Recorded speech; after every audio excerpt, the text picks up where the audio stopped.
Hello everyone! Today I thought I would share a Heroes of the Storm build built for Kael'Thas. I like this build, but if you have some other build, please post it down below in the comment section and I will check it out as well. But this is a build that I tend to go that usually works fine. So, in level 1 I choose a talent Convection, or whatever it's called. It increases the flame strike damage to enemies' gravity lapse. That's the E skill from Kael'Thas that throws people up in the air and stuns them. So you just place the flame strike below where they're stunned, and you do extra damage to them. That's pretty simple. And you can also activate your trait, which is Verdant Sphere, for some extra damage as well on the flame strike. But you need to activate that before you throw the flame strike, not before you throw the stun, because if you do that, you will stun the three first enemies hit instead of one. So then you will have used the Verdant Sphere, so you can't use it again until some time. 3 or 4 seconds, I believe it is, but whatever. So the sequencing there is use the E skill first, then the D, which is the trait, then the Q, which is the flame strike, then the W, which is the living bomb. So apply that to them while they're probably running away at that point. So yeah. By level 4 I usually take Gathering Power, which increases the ability power, but by this time you need to kind of watch out to not die too much, because you lose 1 stack of your ability power each time you die. So, but it goes up to a maximum of 15%, which means that you have to take down 5 heroes, I believe, or participate in 5 hero kills to get those 5 stacks. So then you do a 15% more damage on your abilities, and that's really good. And for level 7 I usually take the Fission Bomb, which increases Living Bomb's explosion damage, because this is a Living Bomb build. So then you do more damage with Living Bomb, and that needs to be said. With the D skill, the trait, you can actually activate that before throwing Living Bomb, and then you can throw Living Bomb at 2 targets. As far as I know, I can't confirm or deny this though, but as far as I know, you can't throw 2 Living Bomb stacks at the same target.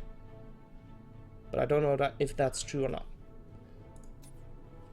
And at level 10, this is where you get your heroic ability. I usually tend to watch my team and see what I have to work with. If I have an ETC or Jaina or someone who can force the enemies to stay put in one place, I usually take the Phoenix, because it's all over. It's a better heroic than the Pyroblast, I believe. But if I need to be focusing down one target, let's say they have a Lily or they have one good healer, and I need to get that healer down fast, I usually go with the Pyroblast, just because I can then throw that healer up in the air, toss every ability out there, and while they're probably running away, I can throw Pyroblast at them. So then I can kill their healer fairly easily.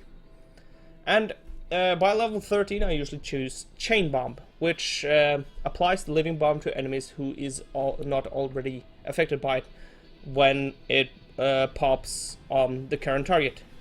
So that's a really good skill, because like I said, this is a Living Bomb build, so that's a really good skill. And because this actually allows you to have some kind of team fight presence with the Living Bomb as well, not just the Flame Strike, because Living Bomb only applies to 1 target, but now you can make sure that it applies to more targets.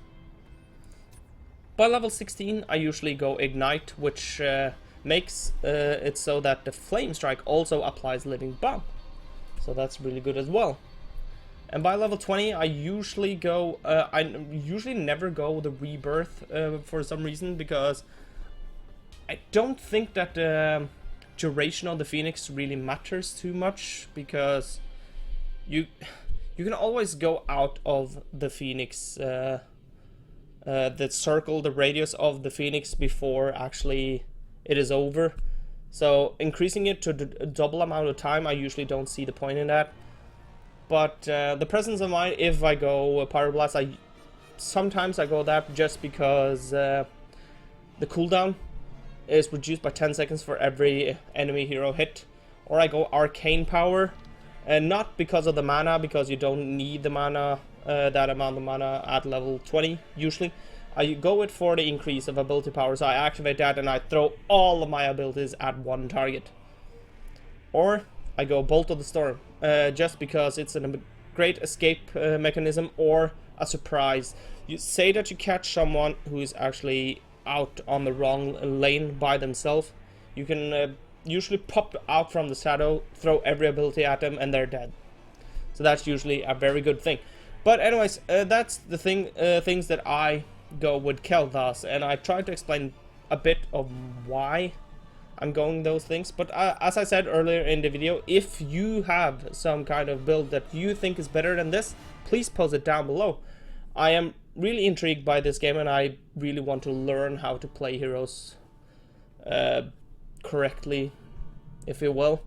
But anyways, if you have some kind of questions or something about Kael'Thas or about some other hero that you would like me to cover, please post that down below as well, and hopefully you enjoyed this video, and stay awesome.